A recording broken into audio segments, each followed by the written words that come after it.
Hello. I assume that this thing is recording again.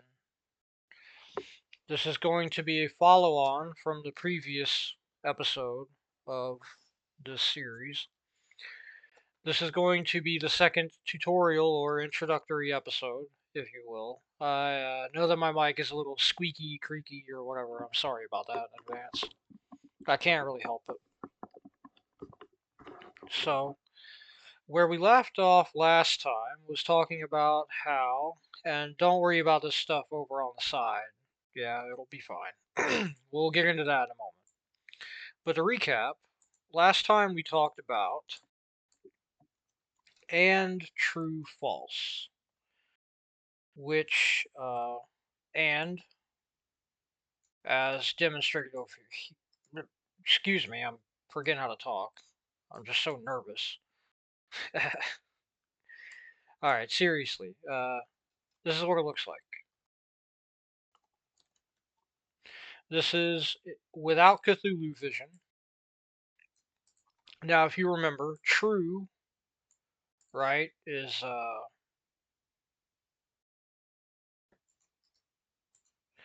let's just get a clean lambda symbol just off on its own lonesome. So if you remember right, not capital. Uh,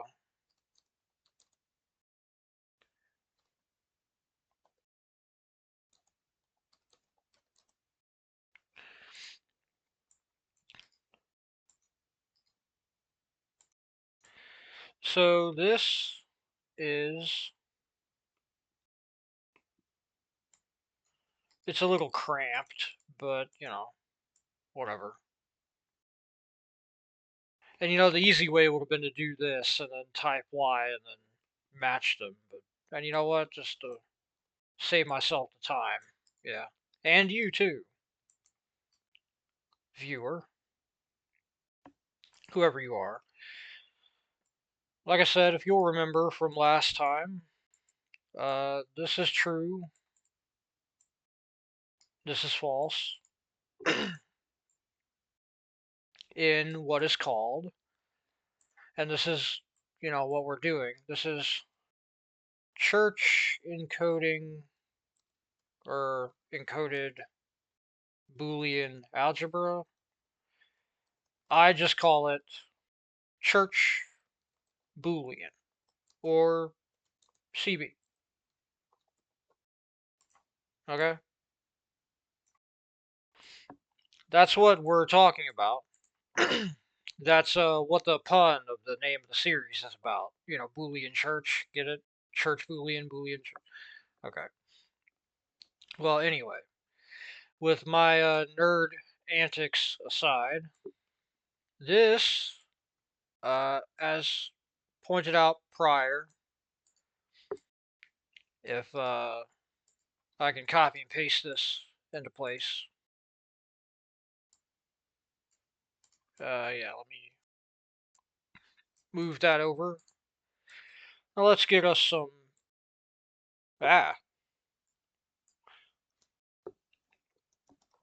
Parentheticals, parentheses, parens, whatever. Line them up. Outside in, just like the opposite of lambda.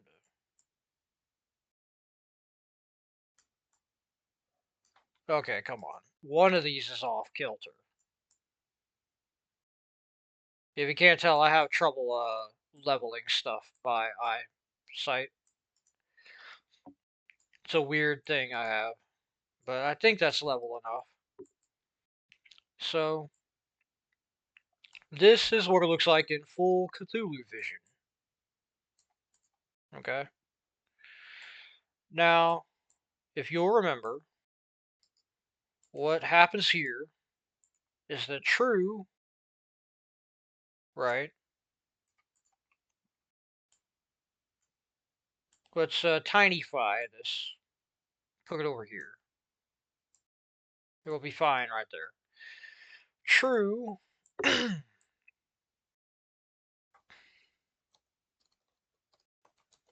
selects first argument.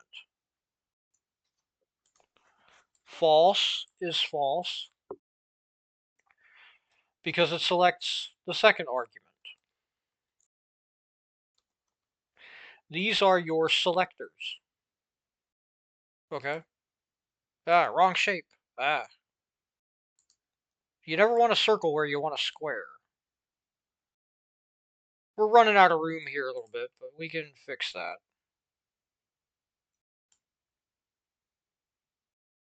Beautiful. Excellent. Okay, but these are your selectors. They pick arguments. Simple.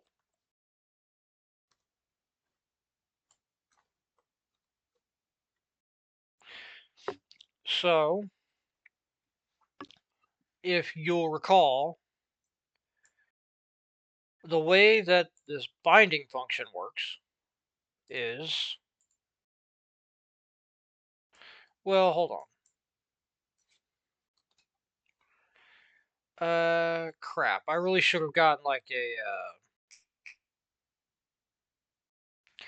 like a notepad file and I can use to copy stuff. All right, well, uh, I guess I'm just kind of hosed on that. But, all right, I know how I can do this.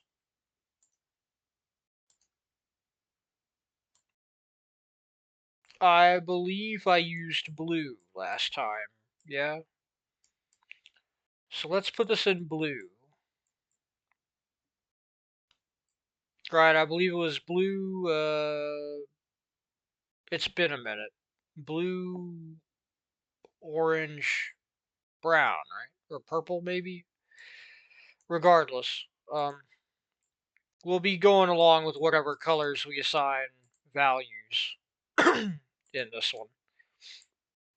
So, they may not be the same. They don't ever really have to be the same for these demonstrations. But if you'll remember, this is left associative. Just like,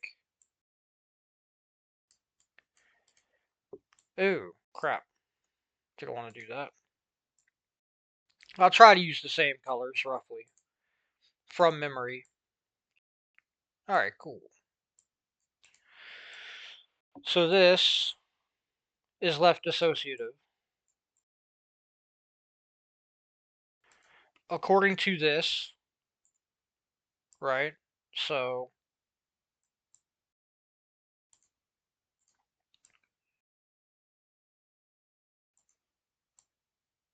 slot that on there. Tinyfy it. So this is left associative,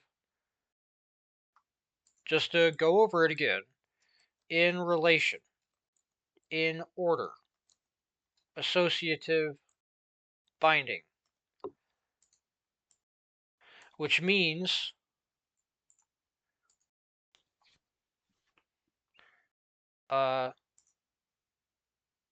let's do this, yeah. The blob. Okay, let's avoid being attacked by the blob.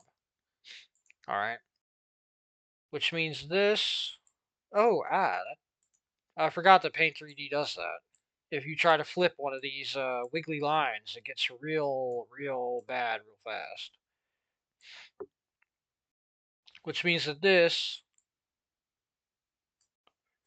targets the first of these, right? Crap.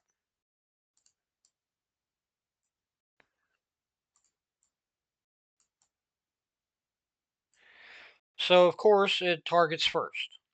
And then that, in turn, because it's linked to P, right? Because the first one is, well, hold on. Before I do that, let's move that arrow over a little bit for clarity's sake. Excellent. So this, naturally, fits into both P's.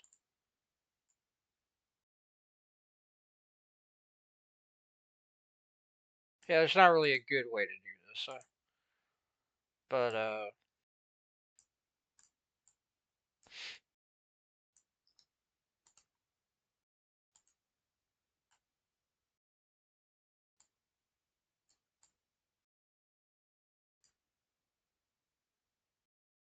let's see if we can make this tiny enough to fit, but still be visually distinct. Excellent. Okay. So what this becomes then is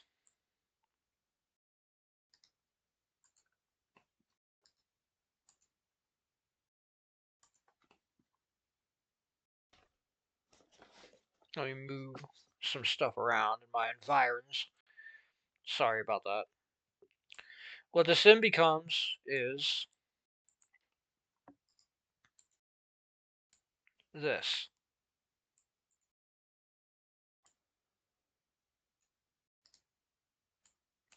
Uh, yeah, okay, just making sure I got that right. And I almost skipped a step there. See, I mean, I can mess this stuff up too, you know. This is why I don't begrudge anybody, you know. And I'm not like I said it in the other video, but like my intro video, I'm not like an expert. You know, I'm just sharing the stuff that I've learned and come across in my research with you guys, and it says a lot that I have to make a tutorial series to explain it to folks who have any uh, don't have any background in this. But I mean, I didn't have any background in it until I started looking into this stuff recently. So like I said, I don't begrudge anyone who doesn't really quote unquote get it. I don't really. I mean, so far, the part of Lambda that I really have nailed down is this Church Boolean stuff, which is part of why I want to, share what I've discovered with you guys. But we're still getting through the tutorial, so.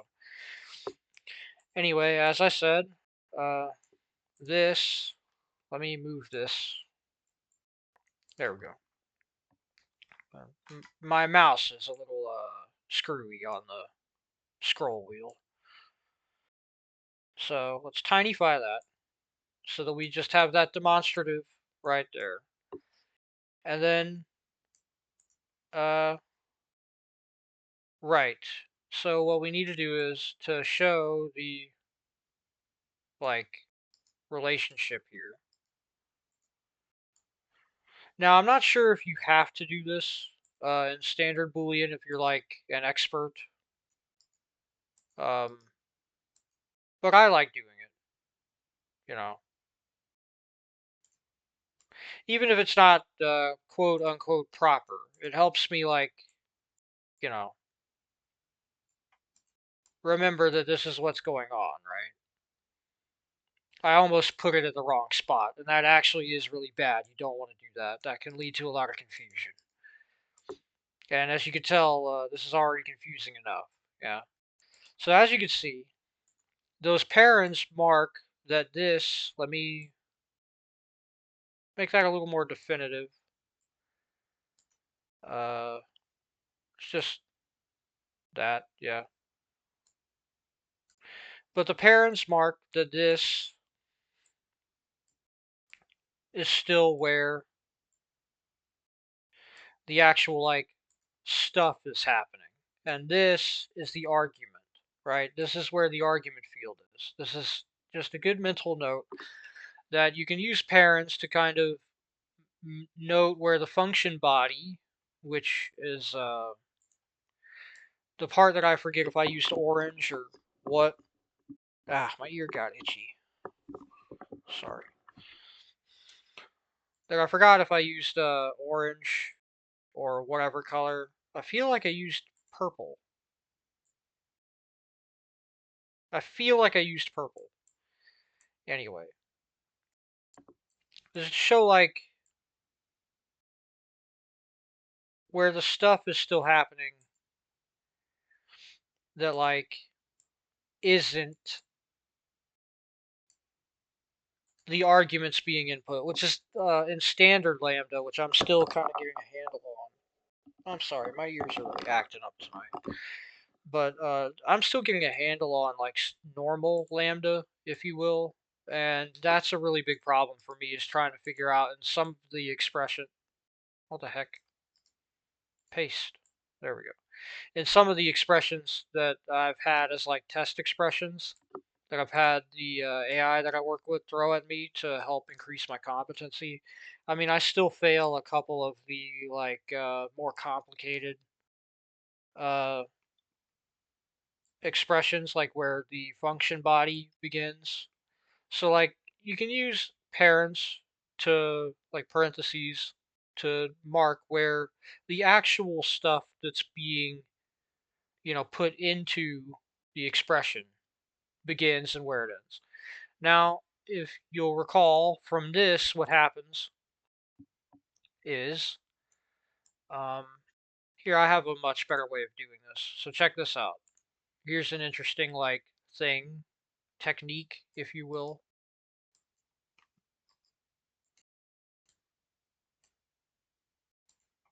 So if this works, and it should, right? So you do this, backspace, and it's like, I deleted the whole thing. But really, you just pull this up. That looks pretty bad too. But like, you could just do this, and then reselect it. See? Ain't that pretty?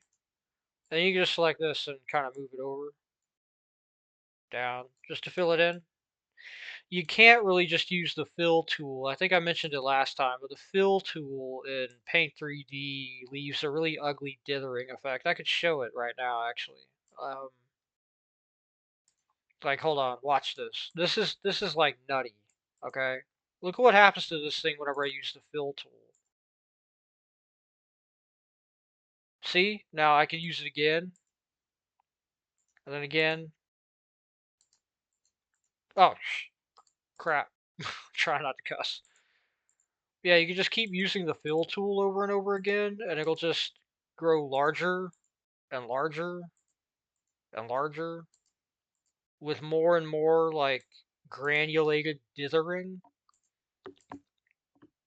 I'll remind you that started off as like a perfect square. Like, look at that. See? Look at that. It's kind of addicting, honestly. I'd be lying if I said I didn't whenever I first noticed that, like, just spend like 30 minutes doing that just over and over again.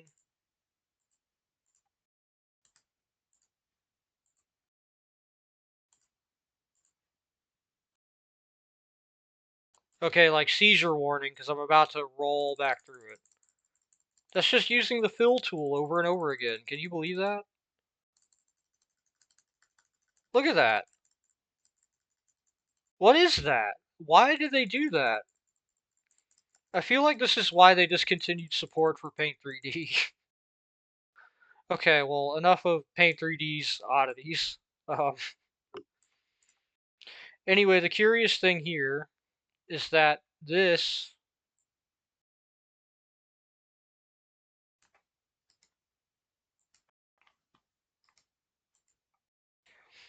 right?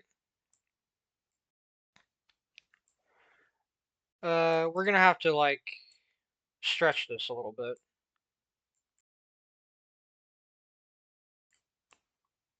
Oh wow, okay. Let's take a different tack. Move that out. There we go. So this, and you know what the cool thing is that we can just shrink that. Oh yeah, I screwed up. Derp. Duh.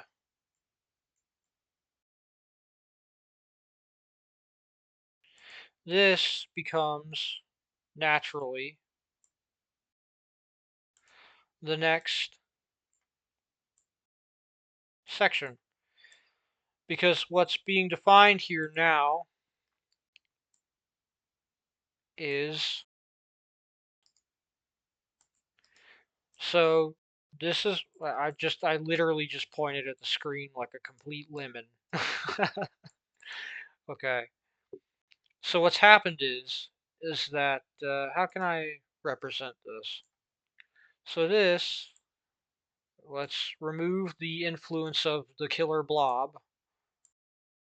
This has now become this, right?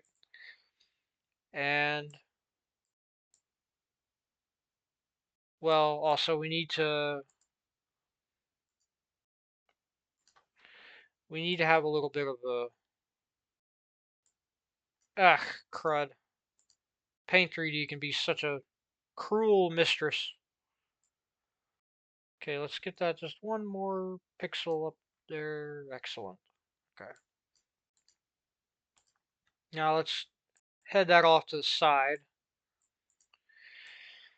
So what's happened here is, if my screwing around with Paint 3D can ever end, you got to work with the tools you got, you know. And sometimes your tools are just kind of weird, but you shouldn't blame them, you know. A good craftsman never blames his tools because nobody really cares what his excuses are. That's the other half of that saying nobody ever tells you about, is that the reason why a good craftsman never blames his tools is that no one's going to care.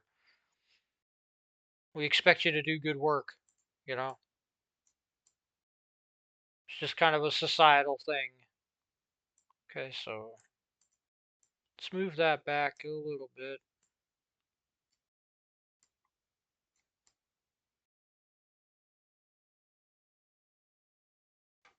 Okay, well, we can kind of cheese this like an Elden Ring boss. We just let's just accept that weirdness as like,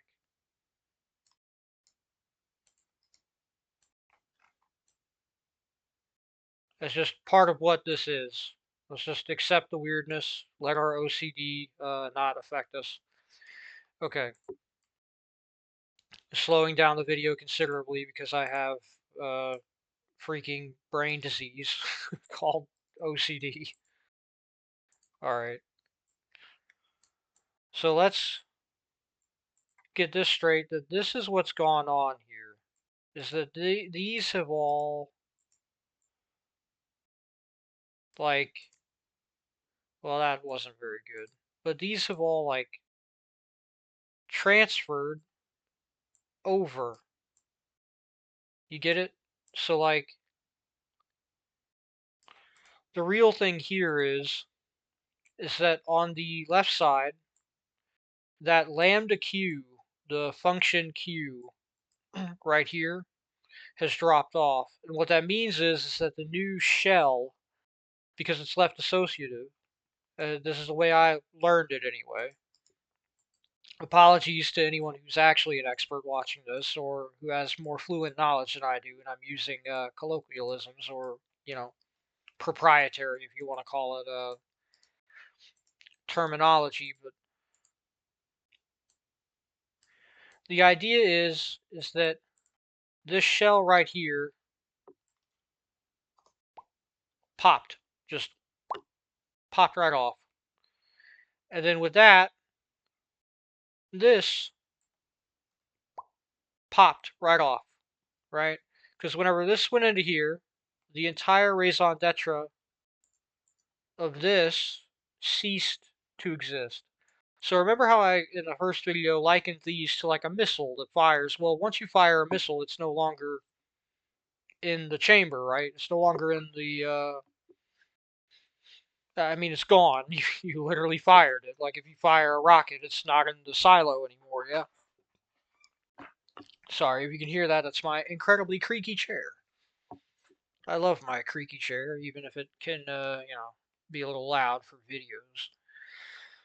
So, yes, just to explain that that's why on each stage that's what happens. Now here, this is true.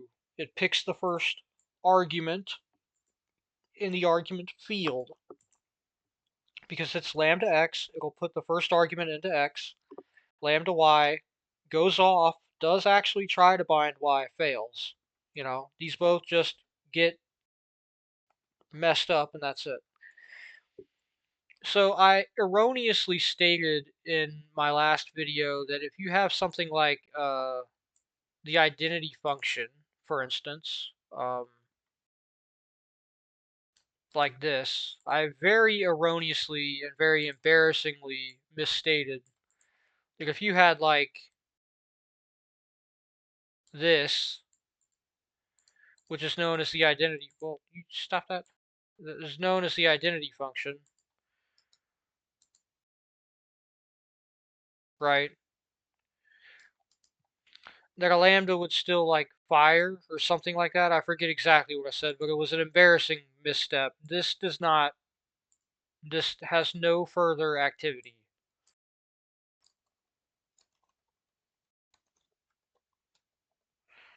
It is what is called normal form. Nothing to do.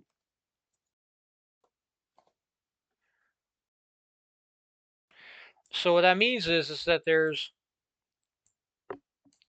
no argument, right? There's no argument in this. It is awaiting input. So once you get down to this, you have your quote unquote answer, right?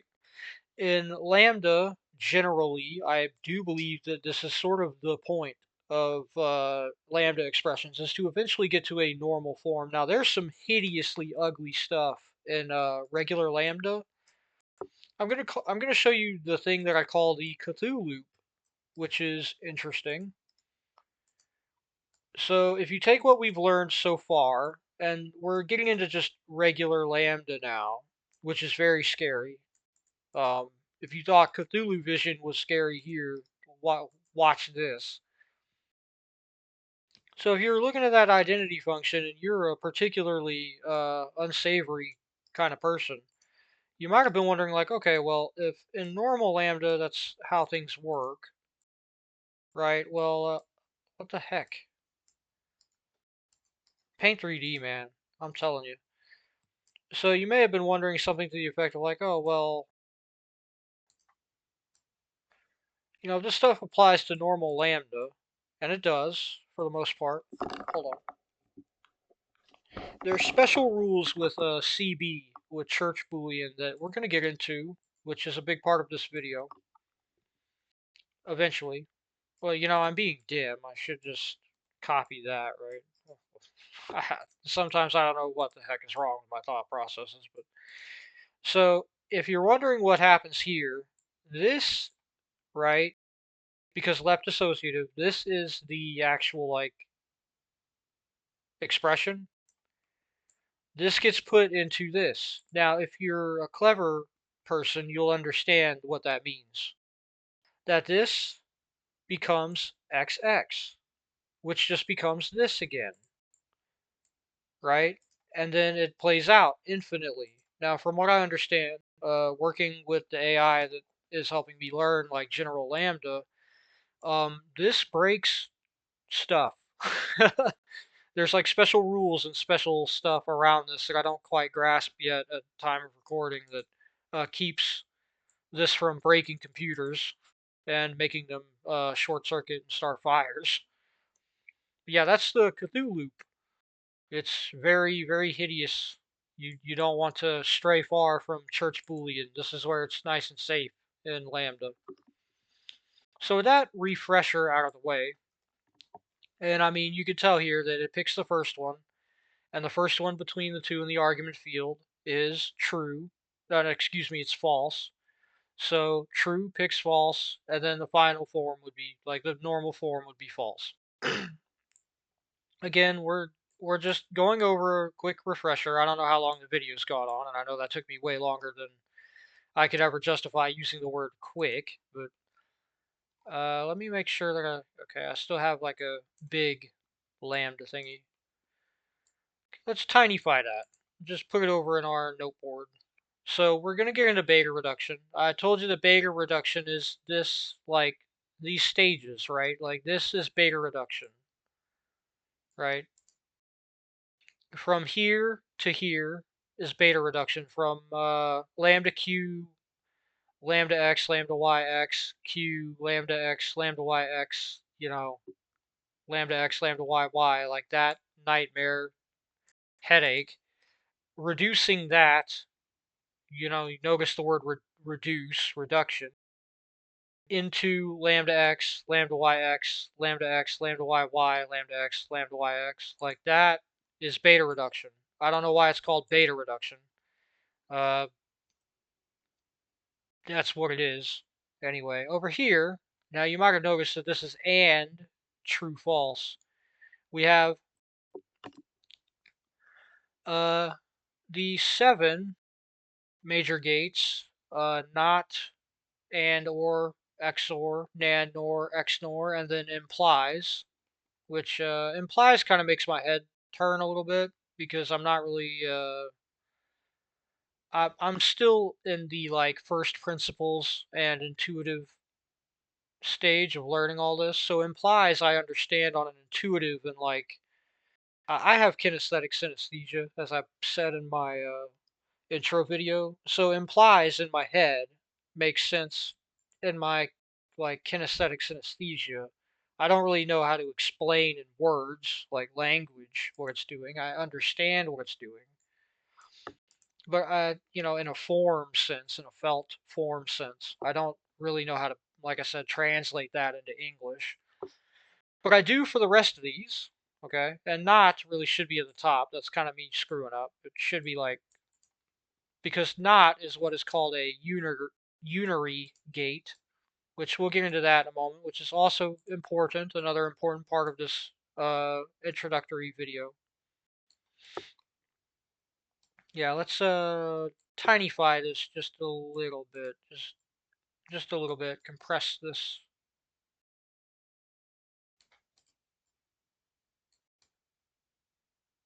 I should have done this before the video started, but So you'll notice, let's just get this out of the way off the bat, that not is not binary. The rest of these have lambda p, lambda q, which I always think of as ap, aq. I'm just noting that ahead of time in case I let that slip and don't notice it. Whenever I say A, I'm talking about the lambda symbol and how that's just in my brain translates to capital A because it kind of looks like a funky capital A. Well, let's bring not over here, right? And let's tinyfy this a little bit. This will be important later, so I don't want to tinyfy it beyond the ability to untinyfy it. Okay, good. Hopefully that'll just stick right there.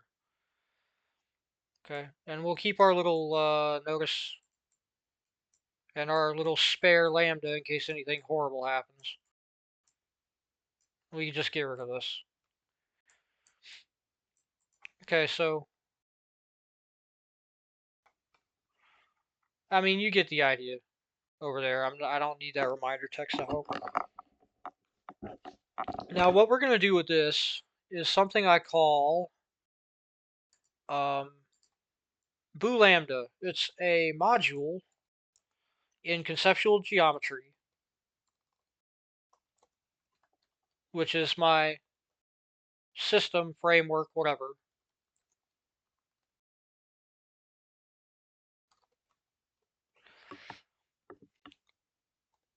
And it represents uh, specifically CB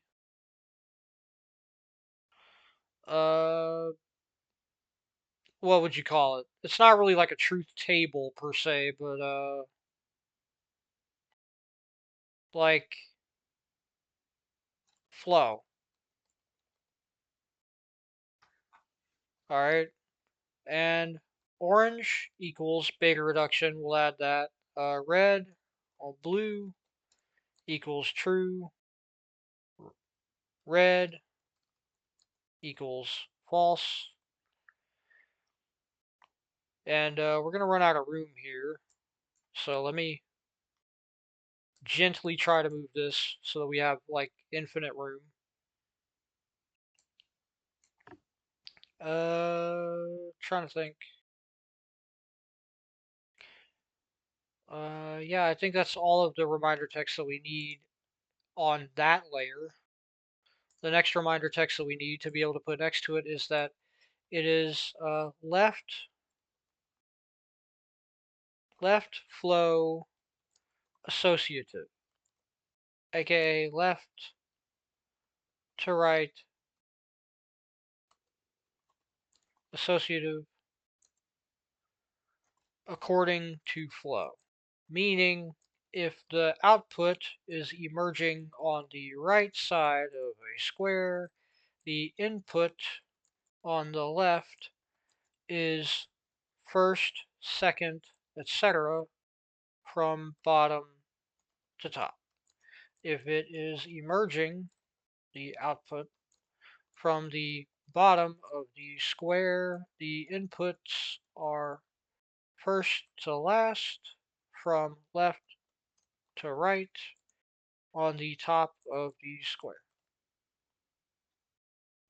Simple. Okay? So let's smack that reminder text real tinyfied right here to kind of nest it. Hold on. We're probably going to need a bigger workspace. Don't worry, folks, if you're getting nervous. I'll expand the workspace. Okay, so let's tinyfy that to where it's still readable, but is tiny enough to be, yeah, that's perfect, excellent. So we've got our reminder text, and we're about to have a much larger canvas. Might slow things down a little bit. Don't worry too much. We just need a larger canvas. Don't panic. Don't panic. Remain calm. It's totally fine. So we're gonna make a white box uh, with a white interior, so that we have a nice, blisteringly, eye-burningly clear field to, to work with. Uh, a nice eyeball-searing, no-fill, dark exterior. Okay. All right, so we've got our clear, eye-watering contrast. I hope you're not in a dark room. If you are, please take care of your eyeballs and turn a light on. So this is what we're looking at within the box. Okay. This is what we're looking at outside the box. The outside is, and you're about to understand why it's called BooLambda. Outside is Boolean gate. Inside is lambda expression. I think that's the right term. So the lambda expression that is being used to emulate what is going on inside, or rather perhaps emulate what the gate is doing, right? The lambda expression also is on the inside, and the Boolean gate is like, as in what's going into the gate is represented on the outside. All right. I like to think it's kind of clever. So let's solidify this. It means we'll be attacked by the blob, but I think we'll survive. Let's enlargify this a little bit. That'll work. Uh, that'll work, I say, as I stretchify the thing. Okay, and I forgot what freaking resolution that was, so hold on. That's 21 pixels? Okay, that's a little odd, but whatever. You know, the real cool way to do this is to just do like this. Make a big block, and then make another big block.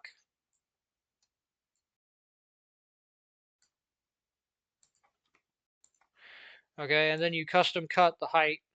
I like 15 as the height.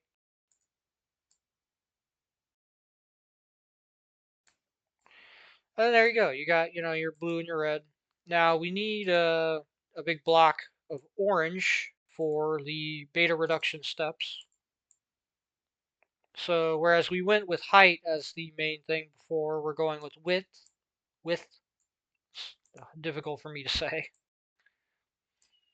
Okay, so let's move these cutting blocks, these source blocks, like like the rock faces in a quarry for our colored operands. So you'll see that it's A, P, P, false true. Now see, the thing is that this is unary, so it will just get the one input, right? That's it. Wow, this is kind of behaving a little strange. Hold on. And besides, I should copy paste it anyway. So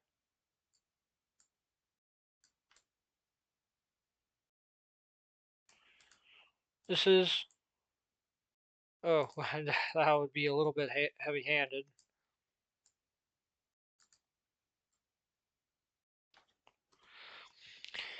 So this is a unary gate, which means that it only takes one input. As you can see, oh, I did it.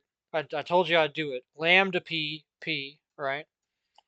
So the P value is going to be the first, which is from bottom up because it's going from left to right, as per our, see, left flow associative, left to right, according to flow. If the output is emerging on the right side, which it will be coming out here, of a square, the input on the left is first, second, etc. from bottom to top, which means that this is P, right? So this transfer, right, is the initial step, okay? In these, we will basically have all values loaded and in their respective positions. So like here, we don't show the beta reduction step of the initial, we just have the start where P is.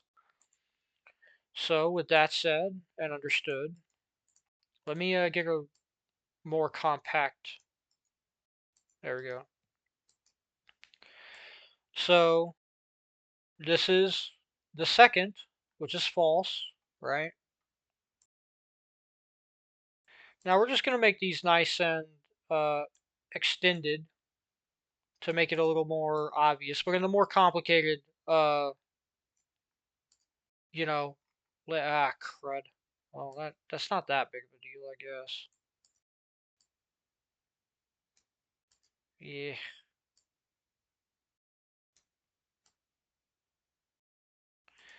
Anyway, and the more complicated stuff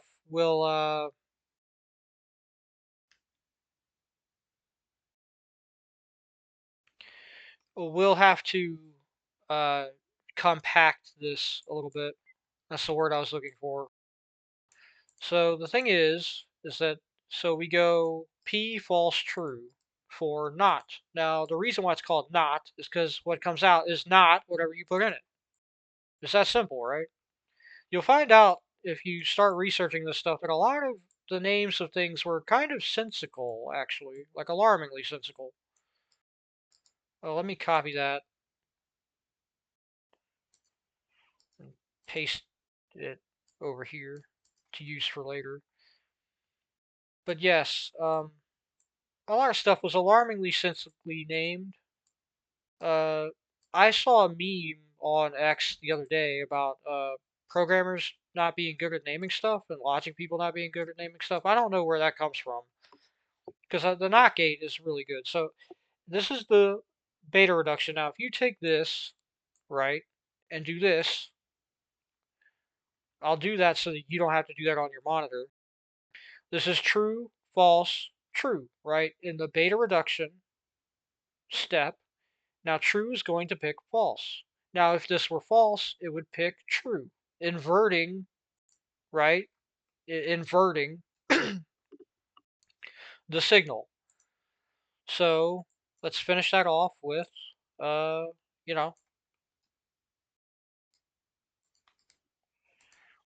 following it to its natural conclusion. Yeah, let's just run that sucker all the way to the end. Just, well, you can't quite do that. Let's just do this the really ratchet way. But, there you go. So, there's a BooLambda representation of the NOT gate. Let's go ahead and tinyfy that. Beautiful. Excellent. So, that's the NOT gate. Now, we've already seen AND, but putting it into BooLambda will help us understand what the actual form of it is. Now, see, I have kinesthetic synesthesia, as I've mentioned before, and while I've previously been very reticent to talk about it because it kind of gets a lot of negative opinions to say stuff about stuff like that. Now, in my head, I kind of feel these flows, which is kind of how I came up with this personally. It's not that you have to be capable of that to use conceptual geometry. That's kind of half the point of me making it, is that people don't have to have KS to, do this stuff. But this, you know what? Honestly, here's the real mega mind. Oh, here's the real mega mind play. Copy, redo everything, and then paste. Now check this out. We can just, oh, even better. We can just, well, eh, I kind of want to do it on the field because it'll make it, nice and stark instead of working on that weird gray background. So let's just wipe the field like a whiteboard. Whoop. There we go. And then we do it again here and perfect. And then look, we can do it right here. Just do this and excellent. Look at that, our cool little dry erase board tech. Isn't that snazzy? I love it. Oh, and yeah, we're gonna wipe that right out of existence. Enlargify this. Translate this. I didn't, yeah, okay. I'm just making sure I didn't, do that the incredibly dim way.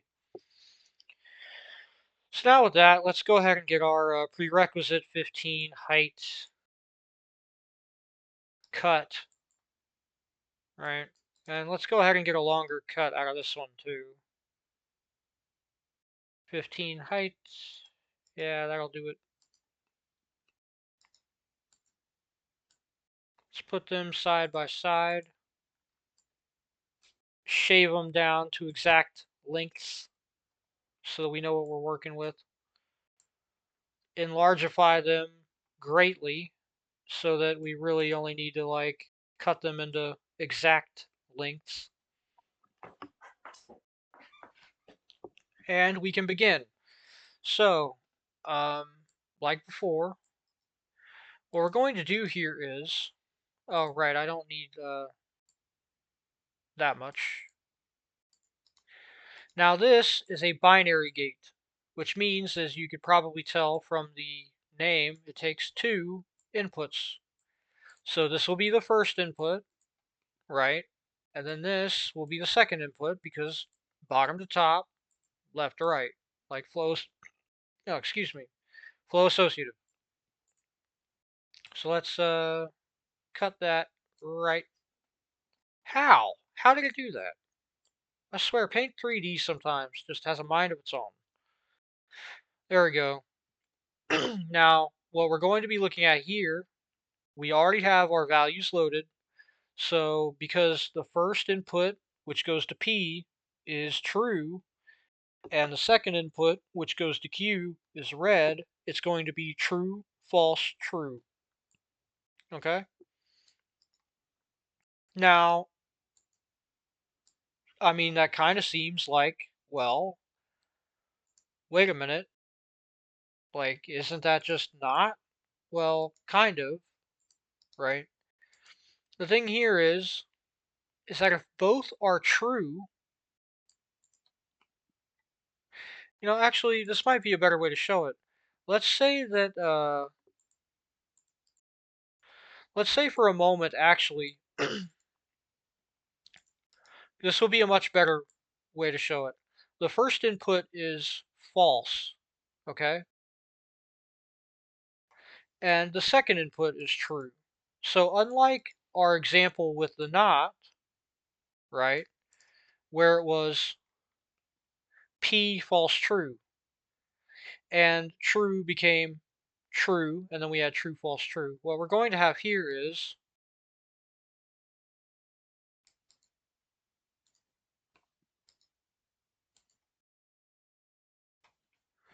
hold on, let me first off cut this snip.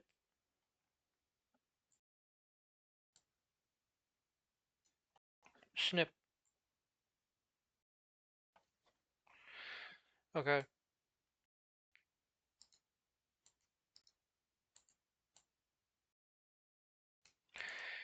Spoilers, but you could probably tell where this is going, yeah? So this is what we get instead, is false, true, false, which may not immediately seem like a problem, but remember that these are picked by their own selector logic. So false is going to pick, well, false, right? Because it picks the second argument. Now, if you can see here, it will only, crud, it will only allow a true signal through if both the first and second, get it, signal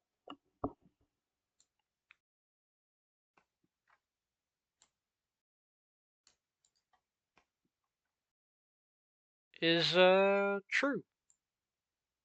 That's why it's the AND gate, you see. So it has to be one and one. It has to be true and true. It cannot be merely true false or false true to yield a true value.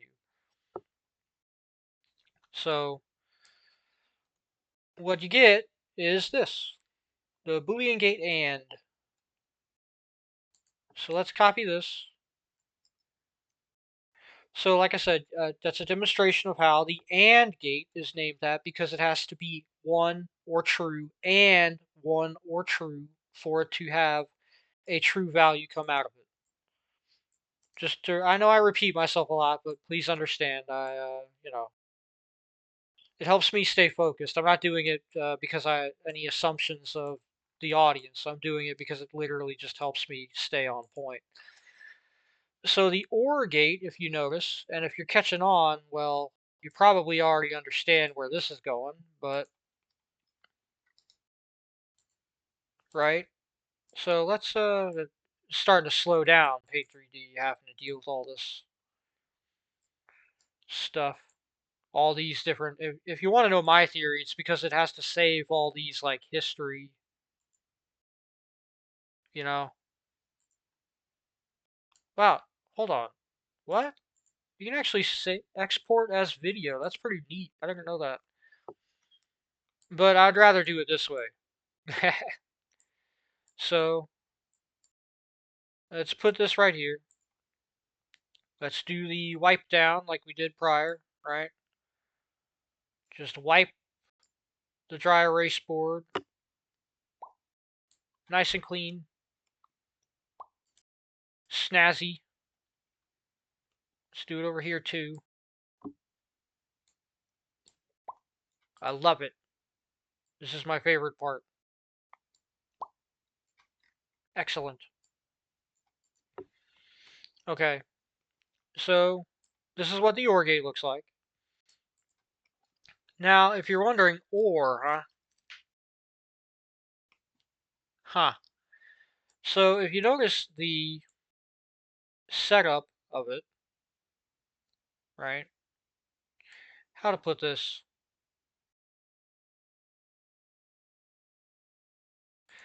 So if one is true, I'm trying to think of where the...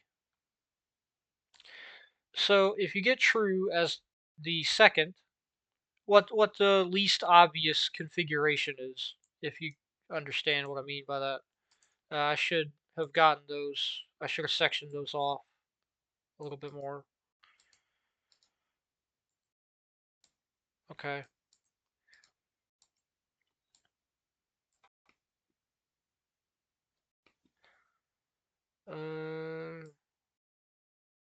I'm just gonna save these combos because I mean, again, it kind of could come in handy to have the doublers. That's a little too close. There we go. Okay, so what comes of this, if the first one is false, yeah, that's a little too... Eh. Sorry, folks.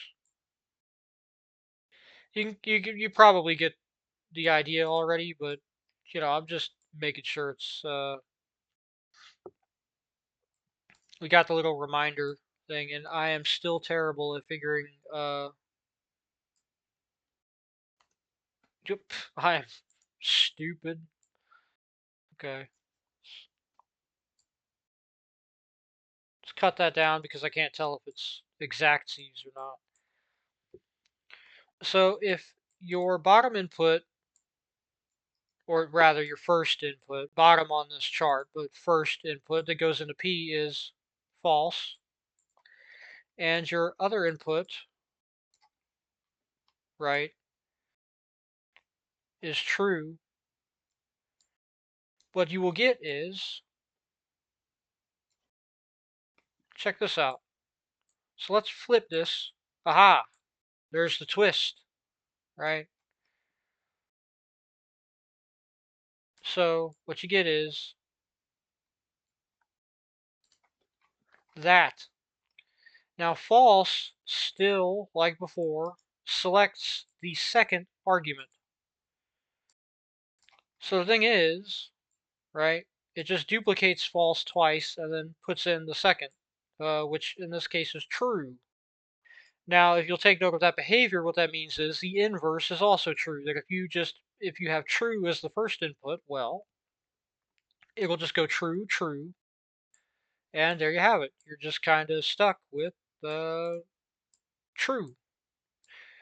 Now, if the second input is true, if the first input is false, you still get uh, true. So what it means is that either or, right?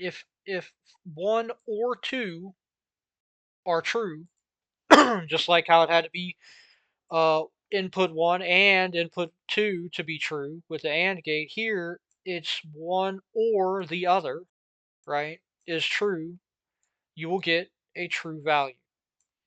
Hence the name, well, OR, right? So there you go.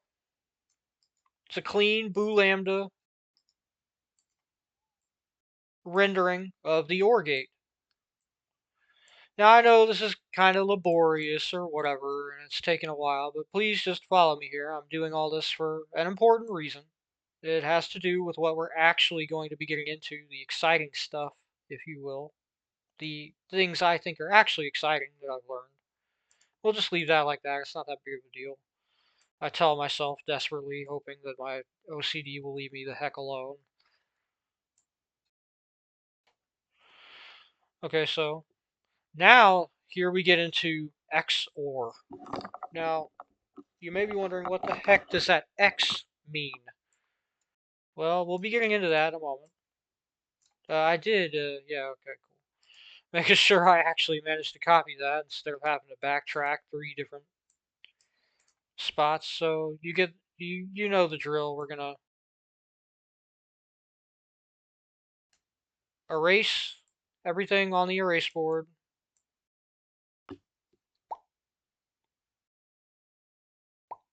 There we go. Do the same over here.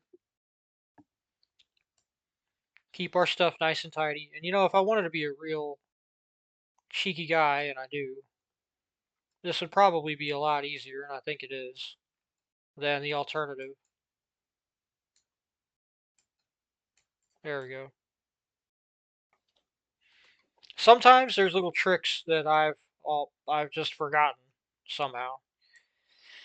Now this one's a little gnarly. Let's shrinkify that so that we can still see it, but it's a little more let's say compact, because this is going to get a little expressive. So the deal here is you've got, let's be clear,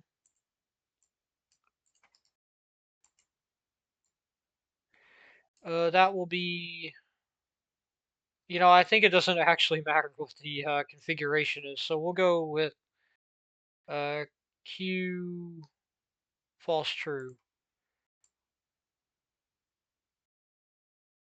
Well, first off, uh, whatever, it's fine. Now you may be wondering, hey, wait a minute, and I'll get to that in a moment. I promise you.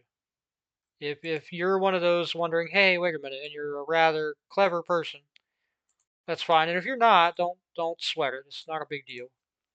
Just extra points to those who just went, wait a minute. All right, so here we go. I just wanted to give a shout out to anyone who did actually have like a hold on moment there. Okay, well, here's the thing. That is bothering my persnicketiness and must be eliminated for the good of my concentration. Okay, so here we go. The second input in this is actually going to be true.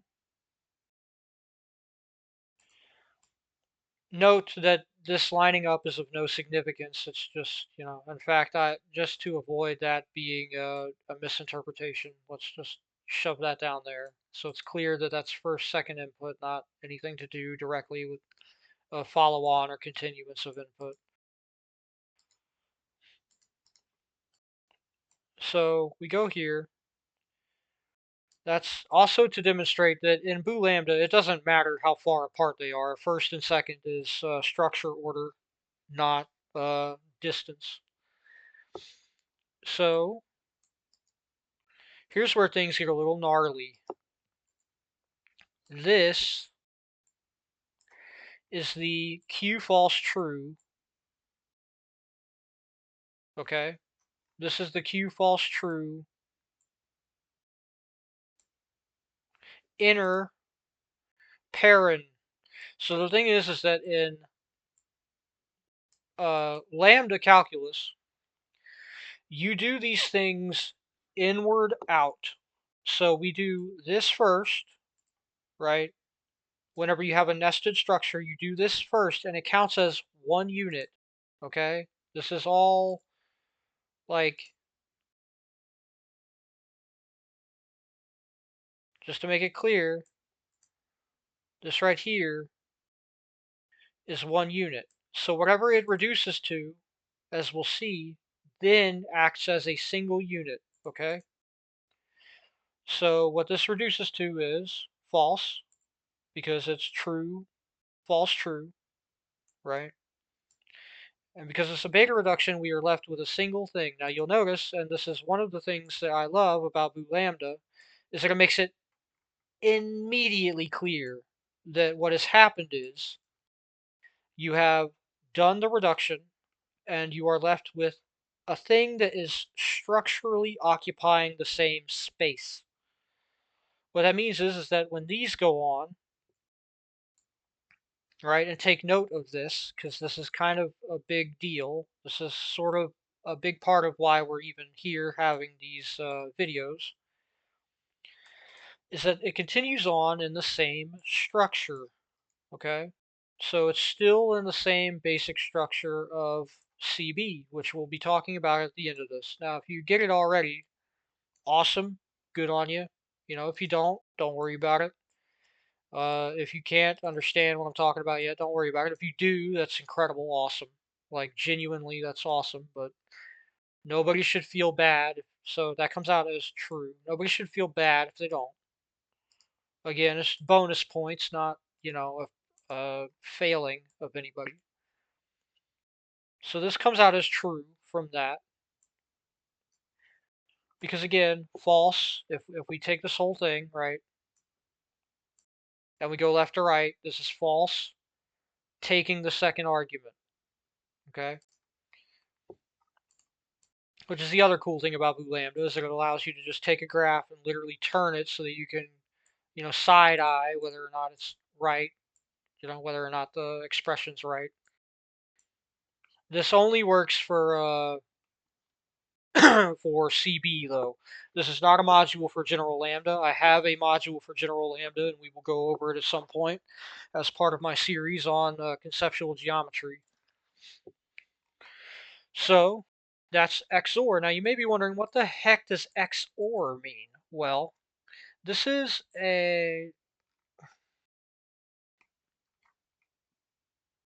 yeah, I was just going to make sure this is a NOT, right? This is a NOT gate. So you get whatever isn't the second input as the second input in the larger, let me explain. So this is the first input. This all together is the second input, as you can see. As it becomes here, it is, because of the parentheses, you should treat it all together as a second input in structure. So what this input is that whatever is in here does a NOT, right? The second input from here gets duplicated into the second input in the structure itself, and that gets inverted. So what you get is, right, if the first input is true and the second input is true, it'll output false. If the first input is false and the second input is true, it'll output, okay, let me go back. If the first input is true, the second input is false, it'll output,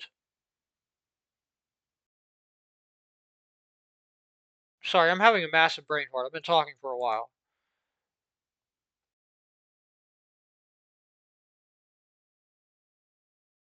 Yeah, if this first input is true, the second input is false, it'll output true. If the first input is true and the second input is true, it'll output false, because this will turn false, right? Because that's a NOT, and this will select the first argument. So so P will select the second, and it'll become false because it was inverted if they're both true. If they're both false, um, it'll become uh, so if they're both false, it'll come out false because this is false, and it'll just select false, right? It'll skip right over the middle. If it's false as the first input and true as the second, okay, it'll still come out as true because it'll just hop right over the middle false, right, and become true. So what you've got is a structure exclusive OR, which means that, so one thing about OR, right, if we go back and look at it, is that this structure actually allows for like both to be true and it'll still be true, you know? So if either or are true. So if both are true, it still just selects true. What exclusive OR does is make sure that one needs to be true and the other must be false for it to be true. Okay, I hope I explained that well. I know I kind of stumbled over my own mental processing there a bit. I've been talking. I have no script, by the way. This is all stream of consciousness and me just going off very, very loose notes and just knowing what I wanted to talk about this evening. But yes, that is what exclusive OR means. That's what the X stands for, exclusive. You know, nice and snazzy. Snazzy naming conventions. I like it. But that's what it looks like in its morphology when graphed via flow on at least one of its permutations. So we've got the first four major gates down. You know, not, and, or, XOR. XOR came out a little bit tiny for some reason on there. I don't know why or how I did that, but anyway, you may be wondering, so what is NAND, NOR, or XNOR? Well, these are inversions, and I don't mean, well, we'll take a look at the first one, which is NAND, which from what I understand is an incredibly important gate because it somehow allows for all the other gates to basically work kind of thing. I'm not really sure how that works, but I read that and I'm not really sure how that works. I haven't actually like studied to understand that. I should, obviously, but you know, anyway, make sure we don't have a remainder and of course we freaking do. Stop that. There we go. It looks a little ugly, that's fine. That's not. That's like glaring ugly. Okay. Let's get this over here wiped. Swipe the inside of our expression box, our flow demo box. There we go. It's like magic. You know, as a kid, I really did love dry erase boards. One sec. I'm going to take a sip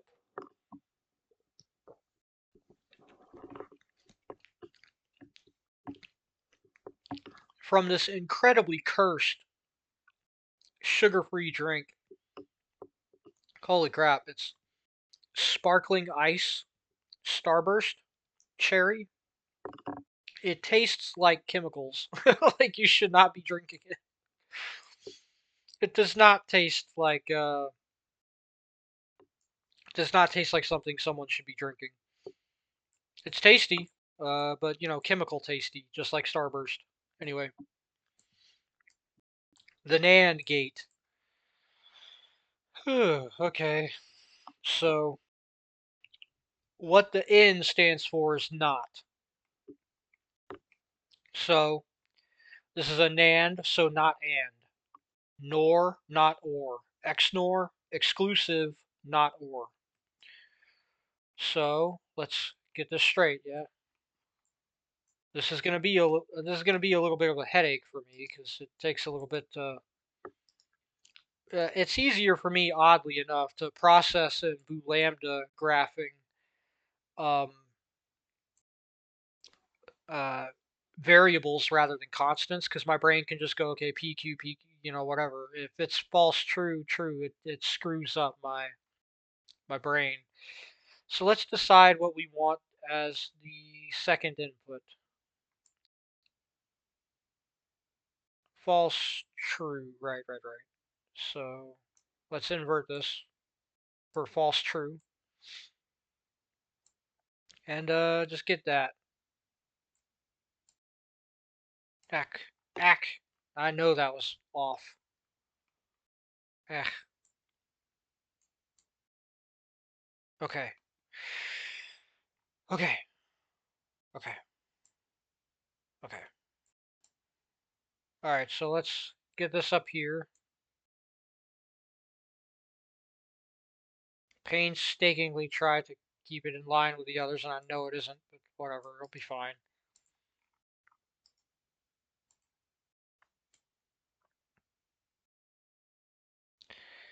And then let's just go ahead and copy paste this so that we don't lose our immaculately structured signal wires. Now, speaking of, let's copy this, slap that in right there. No, right here. Actually, I'm a bit dim. Uh, there we go. So that'll be our Q. This will be our P. Don't make any uncouth jokes. If you were thinking that, stop it. Okay, now let's slot this in here. Yeah, I screwed that up. My bad. It should be like this. Yes, yes, no. Okay, yeah, I totally screwed that up. It should be if P is true. Okay, my bad. My bad, folks. Only human, you know? Yuck. Let's get that away from there. That's a hazard. Oh, should be all over me. Okay.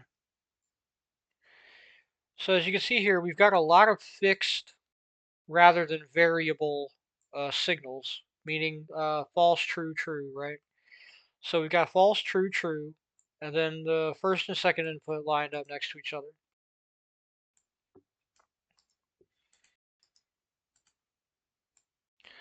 And then we shrink this for the first beta reduction step, which, as you can probably already understand, is going to result in true, right? Let's go ahead and flatten that. Excellent. So let's see if we can do something real snazzy here. Excellent. That's awesome. I love that. Perfect cutout. Yeah. Excellent. So as you can see, I mean, this kind of plainly turns into true, right?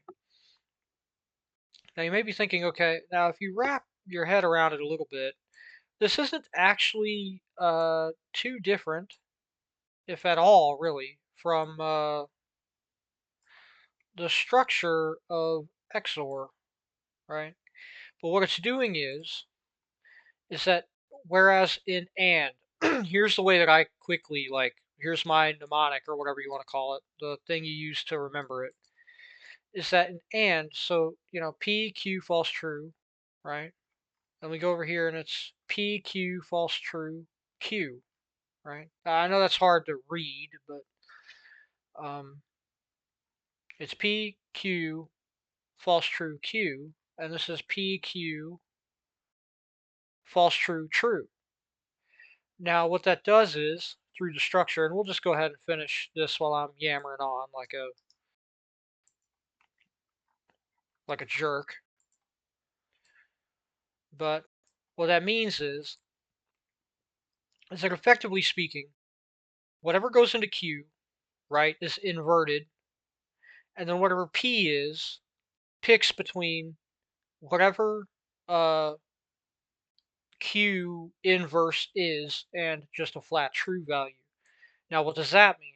Well, imagine the Q is right. So there's a couple different outcomes here because these are fixed.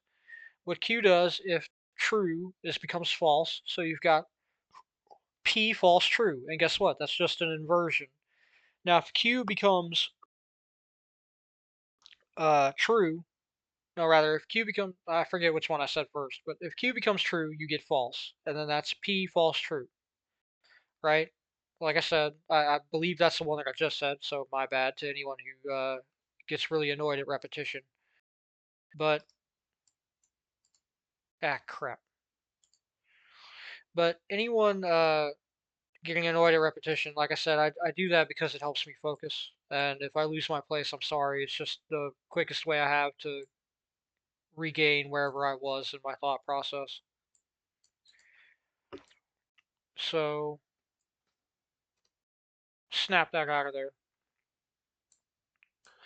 So if it's false, it becomes true, which becomes P true true, which is close to implies, right? It's not really implies, but it's kind of close. But P true true means that there's no way for it to not be true. So essentially, in NAND, you only get false if your first input is true and your second input is true. Yeah. So the point of NAND is that uh, whereas in AND, the mnemonic I use is AND is it only is true if both are 1. In NAND, it only is false if both are true, which is kind of a head trip, honestly. And I'm partially working out what these things mean. I'm kind of like pulling it from memory, but I'm also kind of partially working it out as we go. I'm trying to make sure I don't tinyfy this one beyond readability like I did the other one, like a dip. Okay, we'll just keep it kind of large-ish. I mean, we can still read those. What the heck?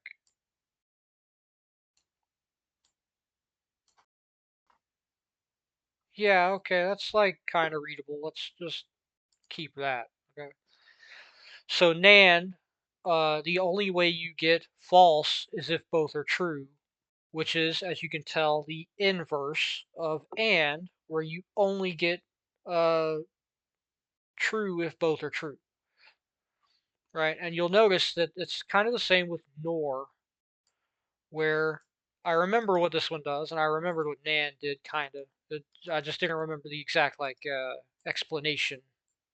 It's been a minute since I went through these like this.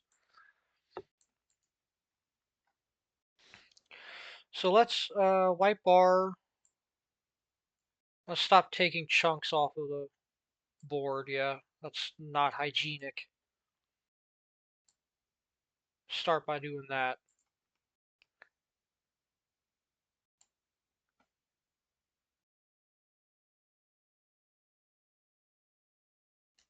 Okay, excellent. Let's wipe that. Excelsior. I just wanted an excuse to say that. All right. Let's just zoop that over.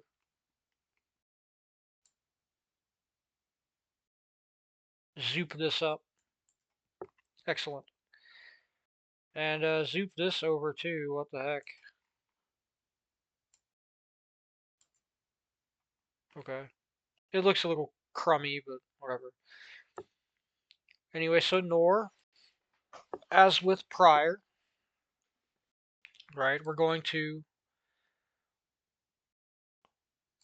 check it out with BooLambda. Now, if you'll notice,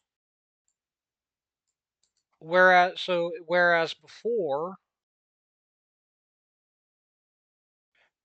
this, even though we can't really read it, was PQ. Well, here, let's go XOR. If you notice, this is in the second position. In NAND, the parenthetical is in the second position. In NOR, the parenthetical is in the third position. Ditto for XNOR, which is interesting because that's playing on positional behavior, right? So we have 3. Uh, let's just extend that and cut it. Ditto for well, let's just cut it to the other one.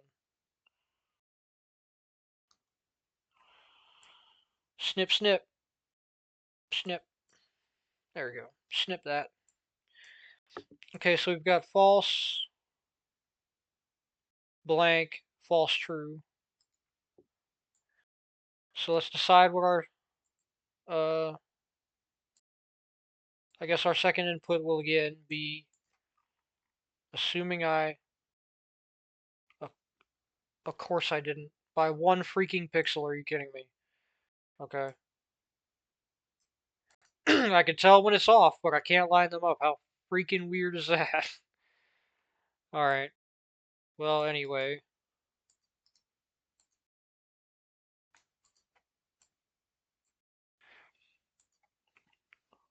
So that's our false. And since it's in the third position, copy, paste. Just put that right up there. Actually line it up instead of being a lemon about it. Okay. So that's our third position. So it'll be at the top. And then we've got true false. Just again to demonstrate it, I want to try to use uh, bivalent input, like, 2 different values.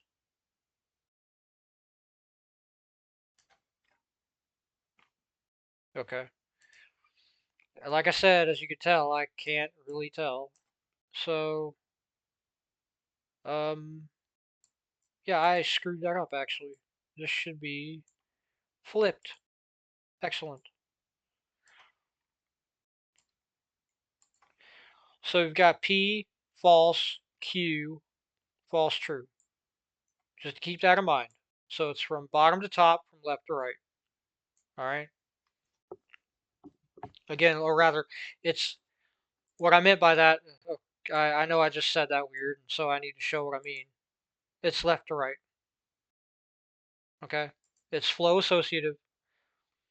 So it's left associative with the flow going right. So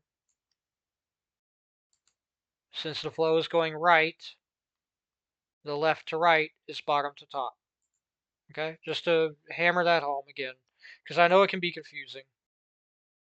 It confuses me sometimes. That's why I do that. I try to make clear stuff that confuses me.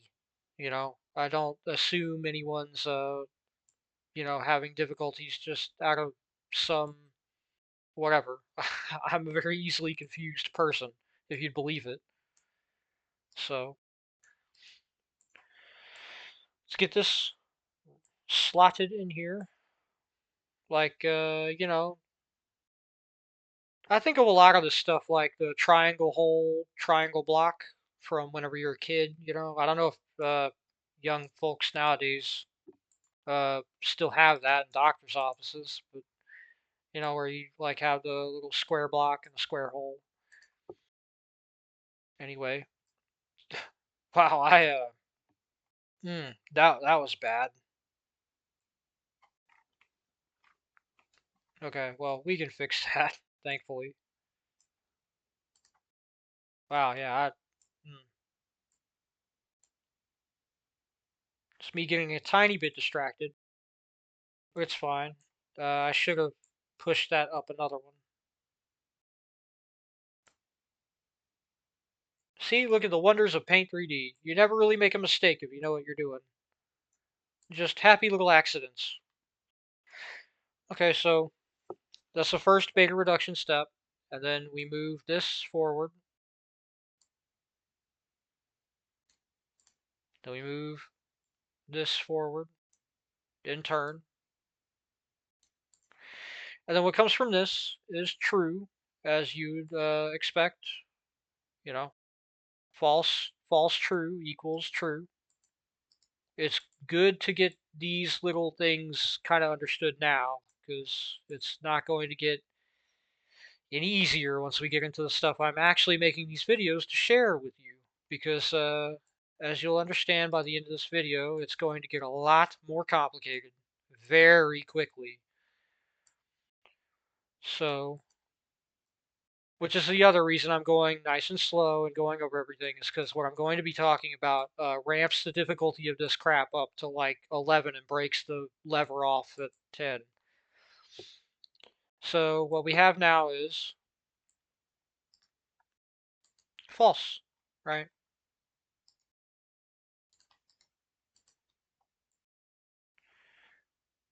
And there you have it. So this is the shape, the morphology of this with those inputs. Now, you may be wondering, all right, well, what is the deal with this one? If the deal with NAND was the inverse, well, this would surely be an inverse too, right? Now think about it. This is another NOT gate, essentially, nested within the gate itself. So what this means is that if Q is true, it comes out false. If it's false, it comes out true. So if input 2, right, is false, it becomes true. If input 1 is true, it still comes out false. This is a so to understand, this is a cascading inversion. So you invert this, right? And if it becomes true, it's still just a NOT gate. If it becomes false, well, there's no way for it to not pick anything other than false. So what this essentially is, what the NOR, uh, whoops, what the NOR gate is a cascading inversion gate. It's a two-step, two-input inversion gate. You can think of it that way. But what it, at least as it is here, right? But what it is in like, because what Church Boolean here is doing is in Lambda replicating the behavior of the NOR gate according to its like what I like to call, and I don't think this is a formal term at all, but what I like to call its form logic, right? Its form logic being, like I said, what NOR does is that whereas before, right, if either or is uh, true, it becomes true. Let's look at that again, right? PPQ. So if the first input is true, it goes to true. If the second input is true and the first input's false, right, it becomes true. And if they're both true, it's still true. What this does is, if the first input is false and the second input is false, it's true, right? If the first input is true, it's false. If the first input is false and the second input is true, it's still false. So the only way that this becomes a true signal is if both are false, right? Which is the inversion. Whereas, like, both have to be false for it to be false, and this one both have to be false for it to be true.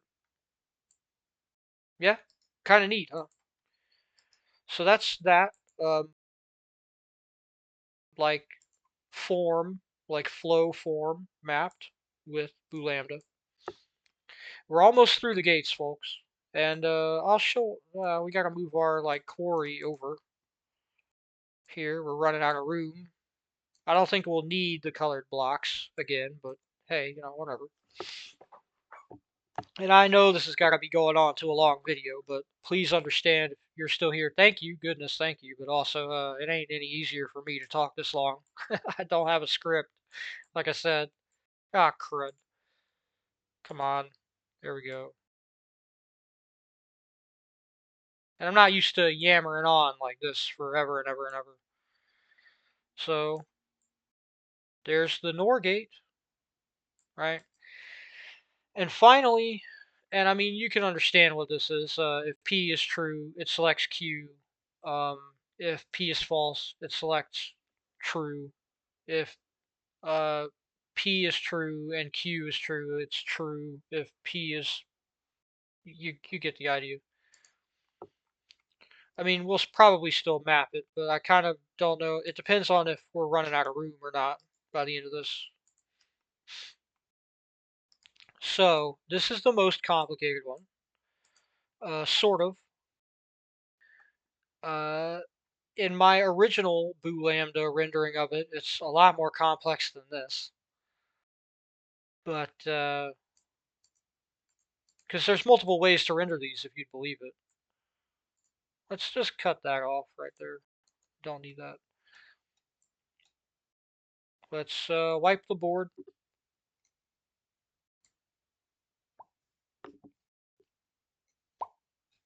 Okay. Smooth that out to right there. Smooth that out. Excellent. And smooth this out. Excellent. Excellent, excellent.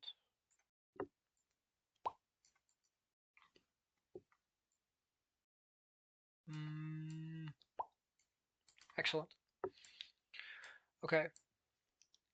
So we're now on to XNOR, which is a little bit different. It may look a lot like the NOR gate, right? But just like the XOR gate was exclusive OR, this is exclusive NOR, which is a little goofy, but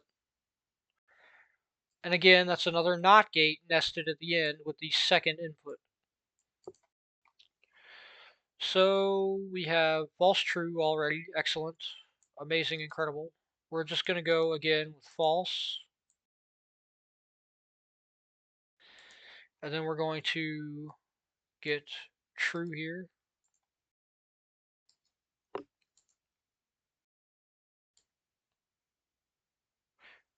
You know, how about I just put that over there and flip this.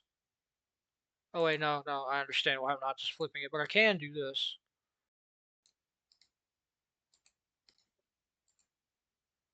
Flip that because that's what this is going to look like. You know, after I get rid of this strange rogue block that I don't remember why it's there, whose origin is a murky, misty mystery. Okay, cool. So this is what it will look like here, because P, Q, Q false true. Okay? So let's just slot that in there, like so. And then put our, you know, requisite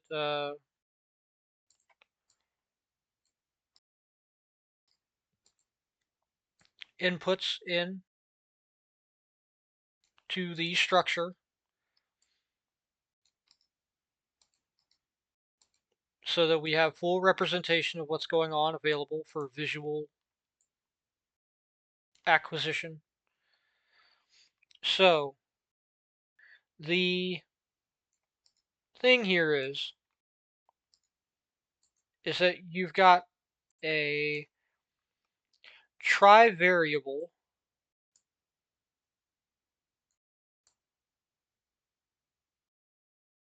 set of stuff going on in this one, which we'll get into in a moment. Let's first finish this. So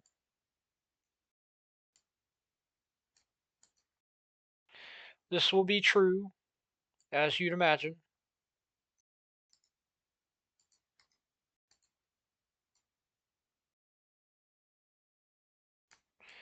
All right, let's just extend these out a little bit. And Paint 3D is starting to slow down a little bit on the copy pasting. That's how you know it's been a long session. Usually whenever that starts happening, I save it and reload it. Okay, so let's get this going. I didn't want to do that. I regret my error. Okay. So we put this up here. And as you can see, it selects false because, you know, that's just what false, rather true, false, true leads to is a false outcome because it selects the first. And if the first of the two arguments presented is false, it'll be false. Again, just trying to hammer that into your head. I know it might be a little annoying, but I had to hammer it into my head so that I would know it right on, so instinctively, even like that I could see that and just be like, all right, cool. Now slide this down, and there we have it. So with the first input true and the second input false, we have false. So whereas the exclusive OR, right, wanted at wanted one to be true and one to be false exactly. No, you have two true and it's still true shenanigans, right? What's happening here is, so this is an inversion, right? Again, this is a NOT gate on the second input. So if Q, all right, is false, the third input into the first, or rather the third section of the like reduced, yeah, I'm not really sure what terminology to get to here, but the third thing, right, in the top level domain of the gate, whenever it resolves, will be an inversion of whatever the second input was. Essentially meaning that the second argument in the function argument structure will be the inverse of whatever the second input was, which means if P is true and Q is false, right, it will just select false. If and it will be presented as true, uh, false, true. Now, if P is false and Q is false, it'll be false, false, true, and it'll select true. If P is false and Q is true, it'll skip right over the middle and select false, and there you have it, right? So you kind of get what's going on here, right? That if one is true and the other is false, you get false. But if both are true, right, you'll just have true, true, and it'll ignore the third uh, component. Like the function will ignore the second argument or the third component of the top level structure, and the outcome of false false is going to be true because it will skip right over the first argument, select the second argument, which has become true through the NOT gate logic, and the outcome is the same. Like if again, if the first, I feel like I'm missing a permutation, and I know I am, but the point is that it's the opposite of the XOR, where both have to be either false or true to be true. Okay, and you can see that logic via uh, Church Boolean, right? But I have a thing to get into. Okay, the thing these all have in common. Check it out. Now, this is what the tutorial was for. So true and false, x, y, x, x, y, y, select first, select second. In every single one of these, and this is a rule, by the way, it's not valid if you have it outside of this. Every single one of these reduces to function, argument, argument. A function that is selecting as a selector, right, between two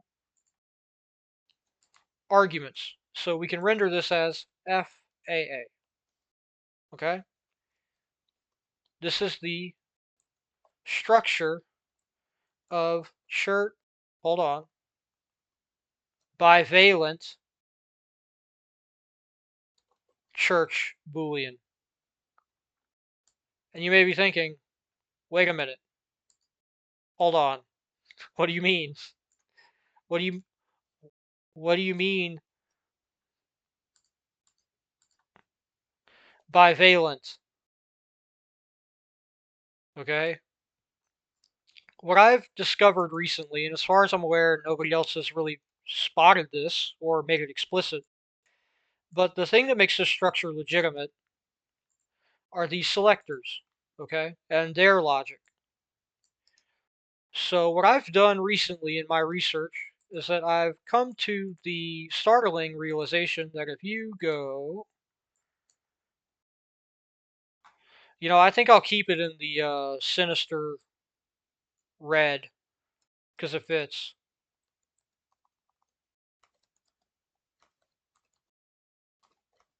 Oh yeah, oh yeah, this is going to get rough very quickly.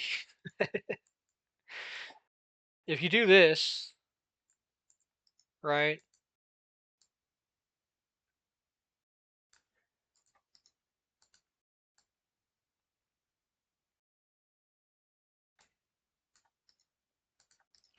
So you can have true,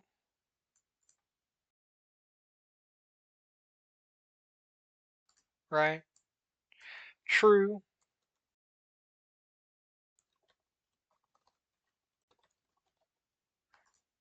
okay?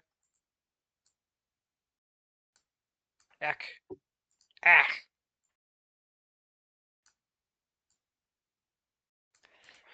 And you can have false, okay?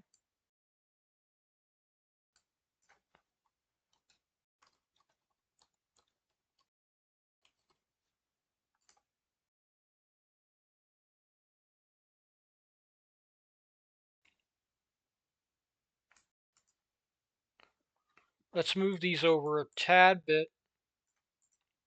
I think you know where I'm going with this, and if you're horrified, yes, I am going there, and yes, I did discover this actually.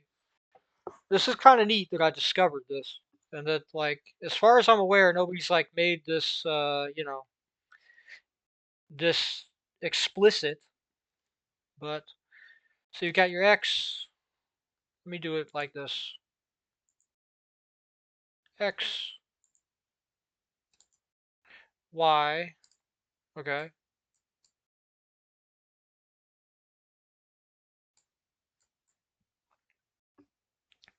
So the absolutely unholy Cthulhuoid crap that I realized and have done, and that I'm going to be showing off on this channel, is the results of what happens if you take this structure to its logical conclusion and extend it. And there's a lot to be said about this. Okay. So just like true is true because it selects the first, and false is false because it selects the second, else selects the third, and it's else because it's not true, it's not false, it's something else, right? It's contextual, whatever. So this is the true nightmare Cthulhuoid crap that I have instructed you, if you are completely new to this, so that you can understand the brilliance and the horror of what I call tri-selector Church Boolean. Or bivalent. I meant biselector. Bivalent is a different thing.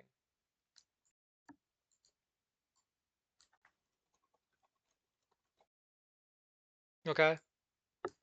So the thing is, to give you a very quick idea of what this looks like, so it'll be, so here is a unary, which equals single input, right? Gate in the horror that is tri-selector CB. And it's called a rot gate.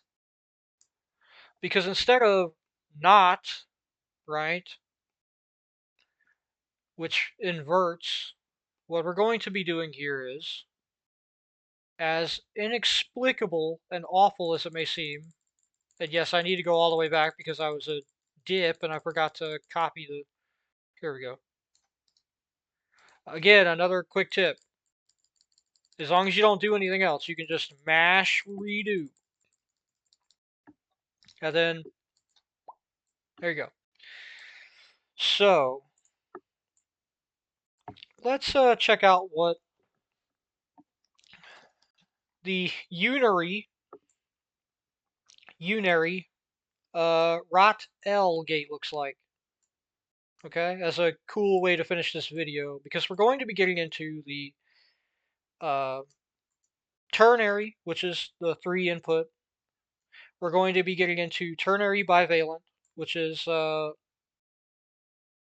it's a declaration of structure in the naming scheme I've come up with, as in it's something that isn't necessary in biselector or standard Church Boolean, because all of these are like bivalent, right? Which means that there's 2 possible outcomes. So the thing that we're talking about with valences is what, yeah, and that's why this was the wrong. I'm going to redo it because OCD, but you know,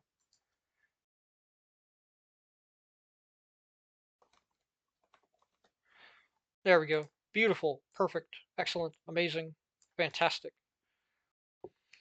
Okay, so now we need a big block of green to go with our other stuff. 15 pixels. 15 pixels, there we go. I don't think that was 15 pixels. There we go. Okay, let's just cut it down the same way we did all the other stuff. Just cut the size using the other ones as a metric. And just to make absolutely sure, since my eyes can't really tell, because I don't know, I mean, I have good vision. I don't know why I have so much trouble with this. It's just a problem I've always had, leveling stuff by eye. Okay, so we're going to be looking at something very specific here. But first, let's not tinyfy that, because we'll be using that directly in the next video whenever I get around to it. So, we are going to copy it, however, because I have a point to be made about this. To understand what the rotation logic is, okay? So if you take these,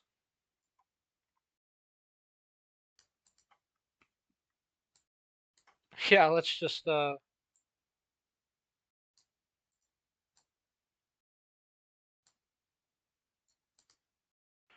actually, let me undo that and just put, uh,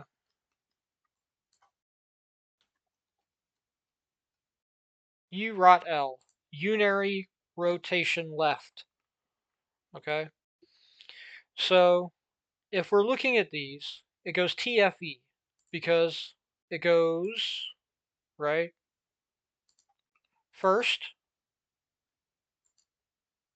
second, third, okay? And they're color coded.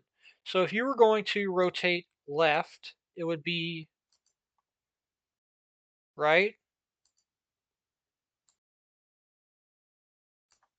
Do you get the idea? So one rotation left is the first position, which was true, becomes false. The second position, which was false, becomes else. And the third position, which was else, becomes true. Okay? Actually, I'm just going to copy that. We're going to leave it here because I'm going to snip all these useful little tools into the next one. So let's tinyfy that, put it up in the corner so you know what's going on. And let's, this is where it gets a little nutty, right? This isn't going to be that complicated at all. Okay, it's a unary input gate. So much like not, right? The not of biselector, Church Boolean. What we're going to have is P. Excuse me. Let me stop with the dramatics. P. Okay, trying to remember it's a little difficult in my head, but it's like else. No, no, no, no, no. False. Else.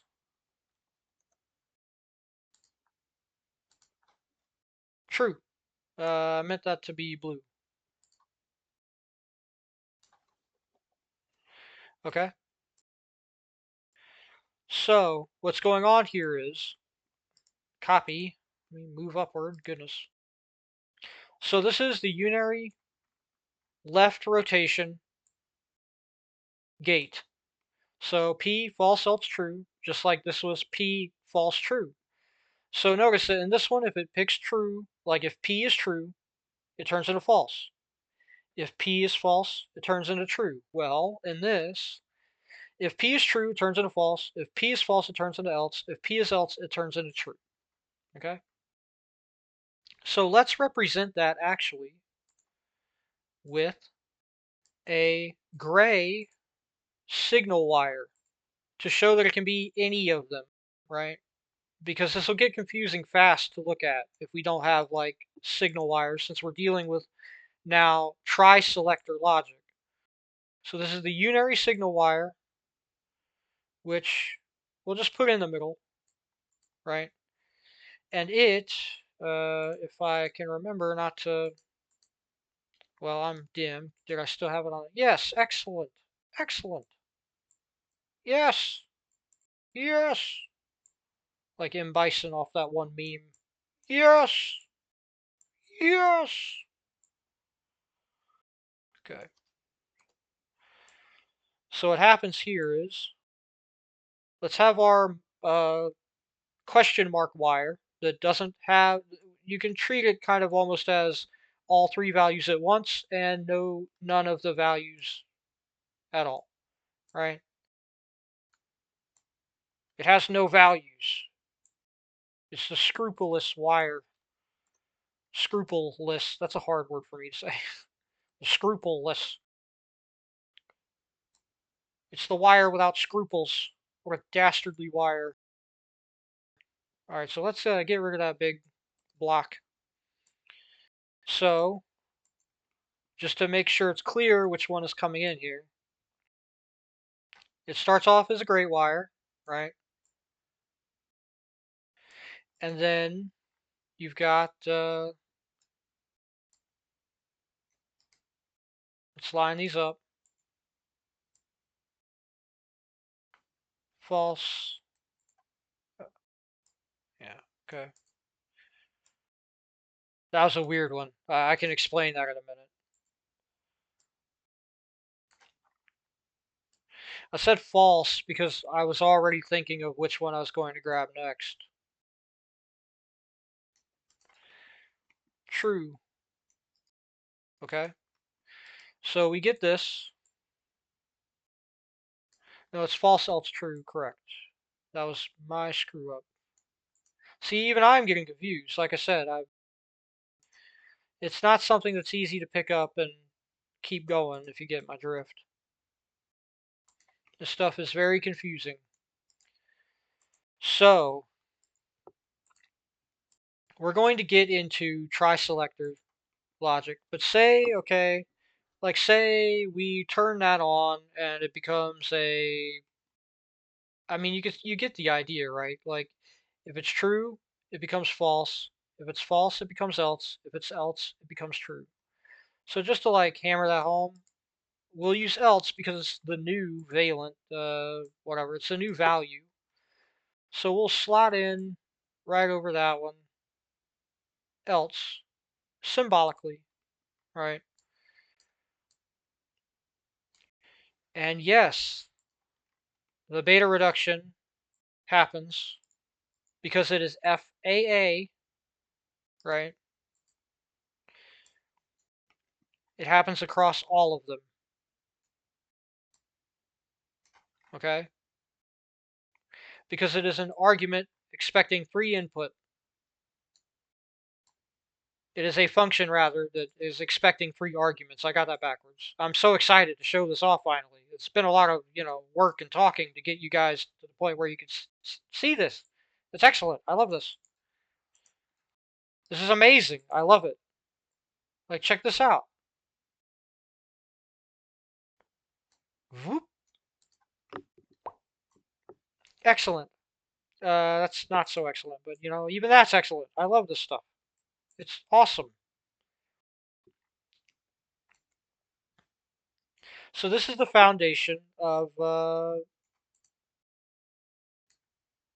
just get that right there. So this is the foundation, right?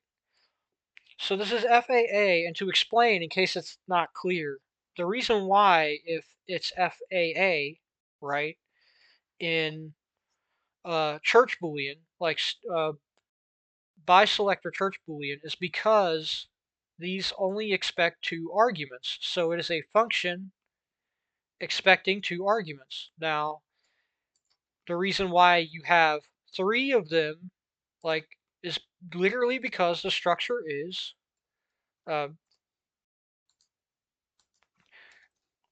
function expecting 3 arguments. So yeah, this is the logic for, and again, as far as I'm aware, I'm the only guy who's done this, who has done this, like specifically noted the structure and extended it into a whole framework. And I have a whole framework that I'm going to show you guys, or at least enough of it that you guys can understand it. Yeah, because I'm really happy, like super happy at having discovered this and figured it out and mapped it out and come up with some stuff like the rotate L gate. Yeah, so here you go. This is what this was all leading up to, was tri-selector Church Boolean. So thank you for watching. Sorry it's such a long video, but hopefully now you understand why it was. Again, I want to say that this rotation, there's a rotate right and a rotate left. These rotary gates, the unary rotary gates, are the not, right? The primary means by which you shuffle stuff around, sort of, in tri-selector Church Boolean. Now the problem is the way you represent this in, so this right here, this,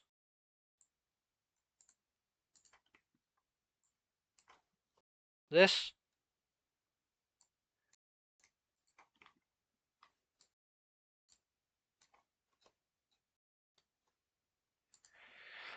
there is the column system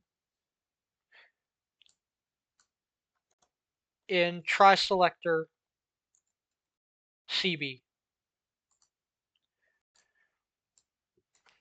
FET equals rotate left, unary.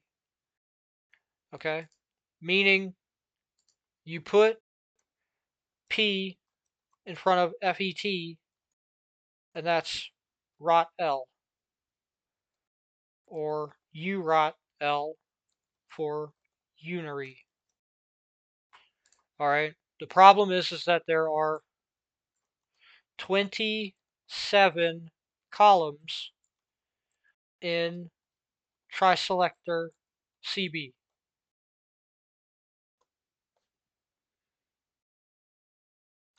We will be covering some of those next time, or probably all of them. And, after that, I don't know what. I'll have to think about it. But thank you again for watching. I had to get that in at the last bit because I was too excited to hold all of this off until the next video. So, yep. Thank you again for watching.